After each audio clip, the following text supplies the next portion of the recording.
There is a version of you that you have never met. It lives beneath every decision you make, every relationship you destroy, every dream you abandon. Carl Jung called it the shadow, and it is the most dangerous part of your psyche, not because it is evil, but because you refuse to see it. The shadow is everything you deny about yourself, but secretly are. And here is the terrifying part. The less you know about your shadow, the more power it has over you.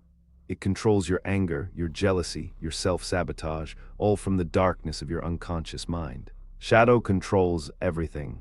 Today, we are going deep into what Jung actually discovered about this hidden force, how it forms, why it grows, and most importantly, how to take its power back.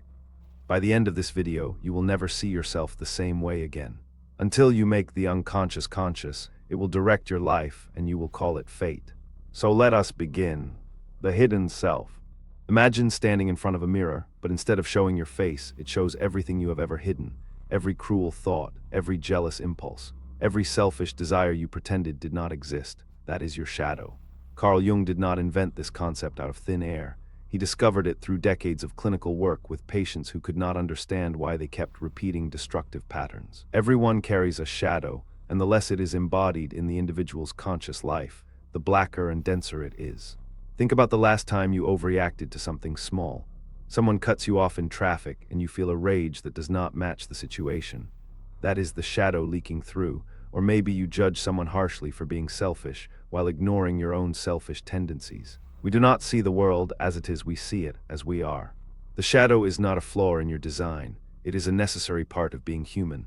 The problem is not that you have one. The problem is that you pretend you do not. And that pretending, it is costing you more than you realize. But to understand why, we need to go back to where it all begins. Childhood burial. Your shadow was not born with you. It was built piece by piece, starting in childhood.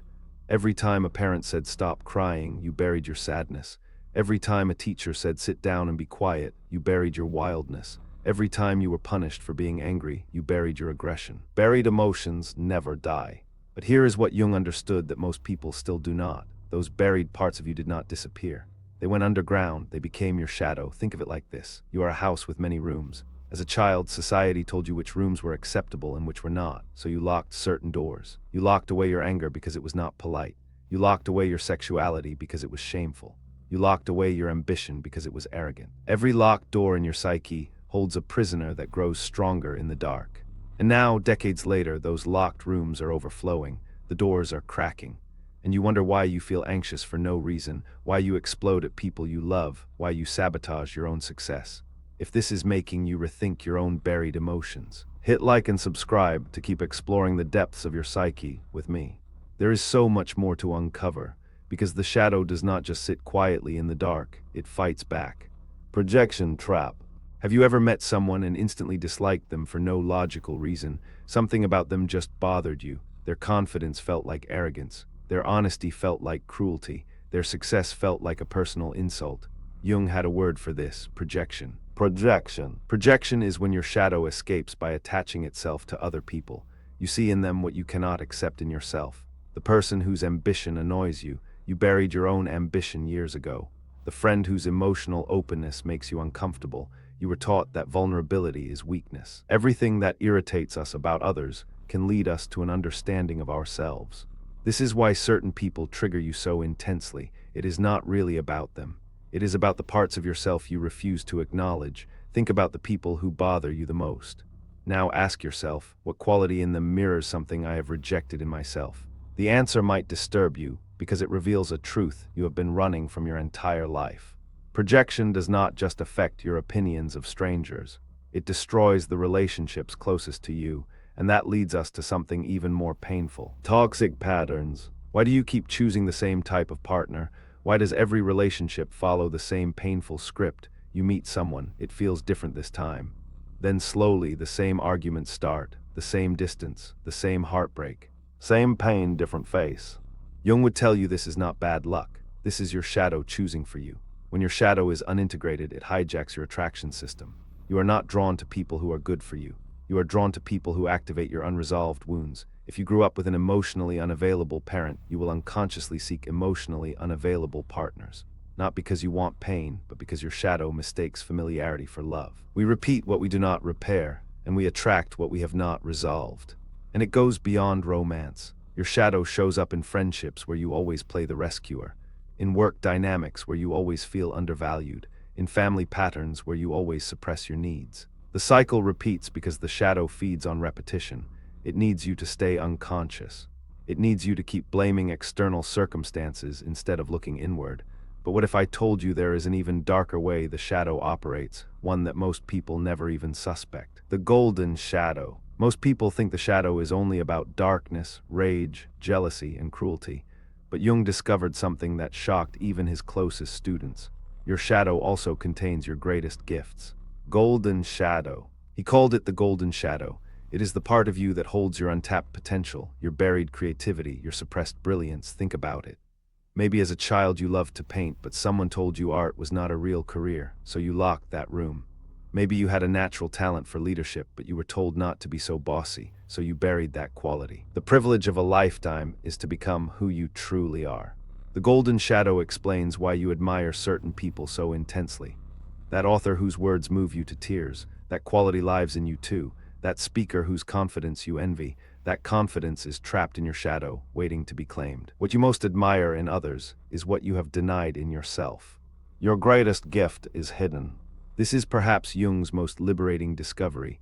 Your shadow is not just a prison of repressed darkness. It is a vault of unclaimed gold, but accessing it requires something most people are terrified of. Mask of persona. Jung identified something he called the persona, the mask you wear in public.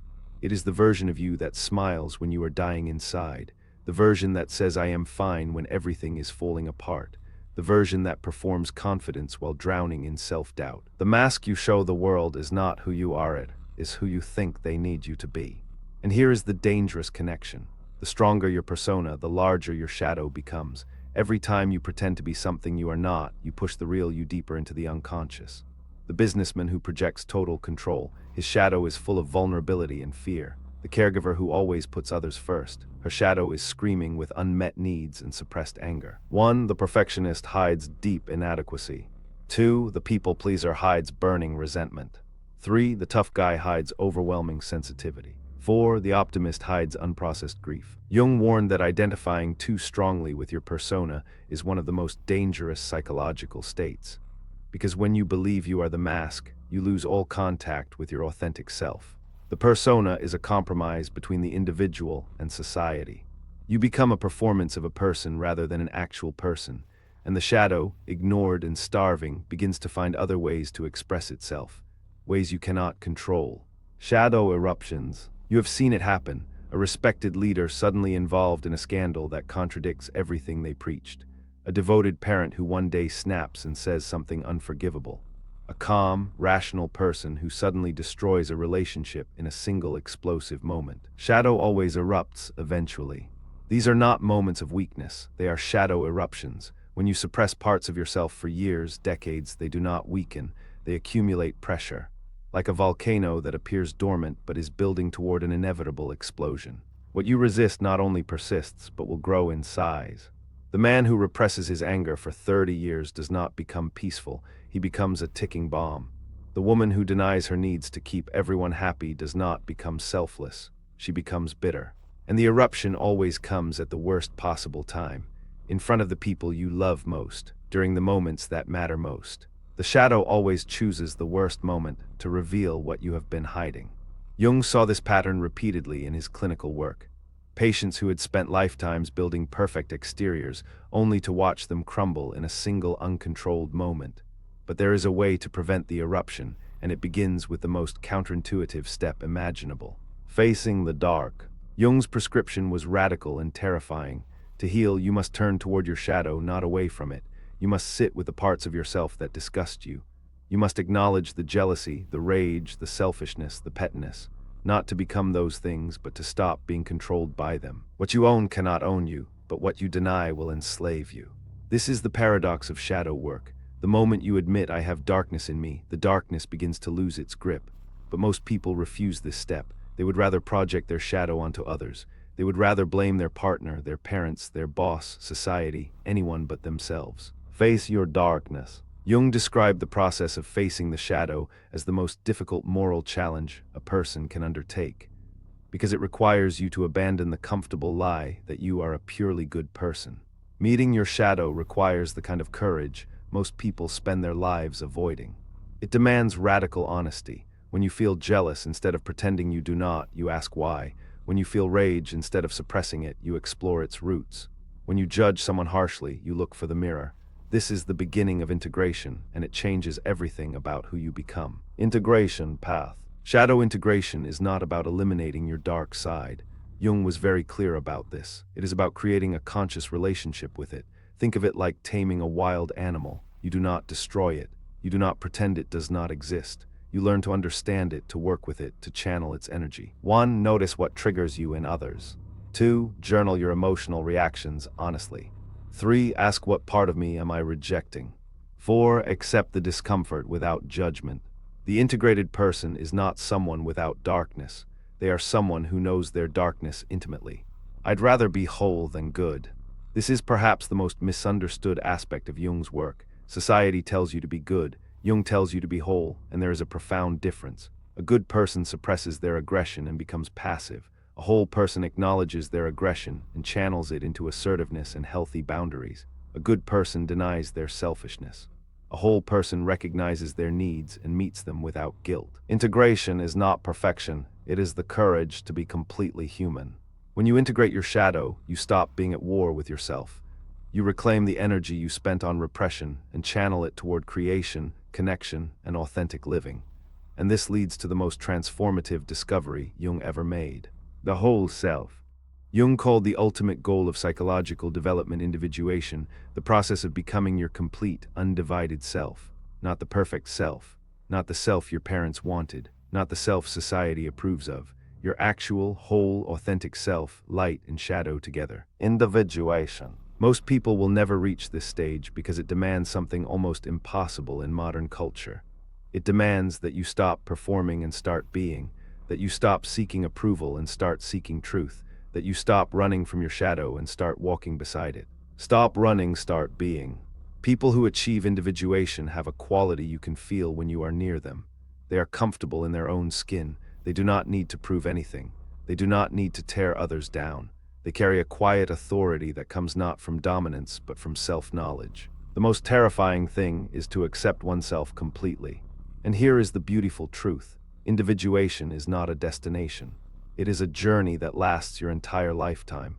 Every shadow you face, every projection you reclaim, every mask you remove brings you one step closer to who you actually are. The person you are becoming is waiting behind every fear you refuse to face. The question is not whether you have a shadow. You do. Everyone does. The question is whether you will spend your life running from it, or whether you will turn around, look it in the eye, and finally say, I see you. I accept you. You are part of me. Carl Jung spent his entire life studying the human psyche, and his greatest discovery was this: you cannot become whole by being only good. You become whole by being honest. Honest about your rage, your jealousy, your fear, your selfishness. Honest about the parts of you that you have spent a lifetime hiding from the world and from yourself. Honesty heals what denial destroys. The shadow is not your enemy. It never was. It is your teacher. It shows you where you are fragmented. It reveals the rooms you locked as a child. It points to the gold you abandoned. And when you finally face it, when you stop projecting it on others and start owning it within yourself, something remarkable happens. You stop being at war. You stop performing. You start living. One does not become enlightened by imagining figures of light, but by making the darkness conscious. If you made it this far, comment shadow integrated if you recognize something in yourself today. That comment is your first act of acknowledgement, your first step toward wholeness. Welcome to the Psyche Project. If this changed how you see yourself, hit subscribe. Understanding your psyche is the work of a lifetime. See you in the next video.